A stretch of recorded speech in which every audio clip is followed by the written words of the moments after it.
शिक्षा मंत्रालय ने 4 सितंबर को इस साल की इंजीनियरिंग, मैनेजमेंट, मेडिकल, डेंटल कॉलेजों और विश्वविद्यालयों की रैंकिंग जारी की। शिक्षा मंत्री धर्मेंद्र प्रधान ने एनआईआरएफ रैंकिंग 2025 का ऐलान किया।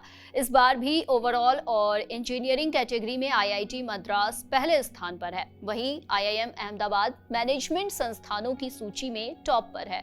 मेडिकल संस्थानों की रैंकिंग में हमेशा की तरह एम्स दिल्ली पहले स्थान पर रहा। तो अब सवाल ये है कि आखिर ये रैंकिंग छात्रों के लिए कितनी उपयोगी है और एडमिशन और करियर बनाने में एनआईआरएफ रैंकिंग कितनी मददगार है स्टूडेंट्स के लिए।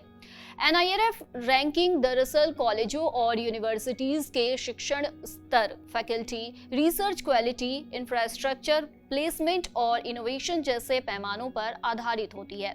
यही वजह है कि इसे कॉलेज की गुणवत्ता जानने का एक भरोसेमंद आधार माना जाता है। 12वीं पूरी करने के बाद छात्र इस लिस्ट को देखकर अपने लिए सबसे बेहतरीन कॉलेज चुन सकते हैं, जो उनके फ्यूचर की दिशा तय करने में अहम भूमिका निभाता है।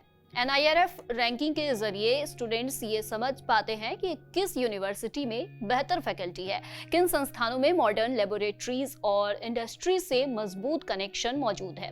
इससे सही संस्थान चुनने का फैसला आसान हो जाता है। पढ़ाई पूरी होने के बाद नौकरी पाना बड़ी चुनौती होती है और ऐसे में एनआईआरएफ रैंकिंग से ये भी पता चलता है कि किन कॉलेजों के प्लेसमेंट रिकॉर्ड बेहतर है।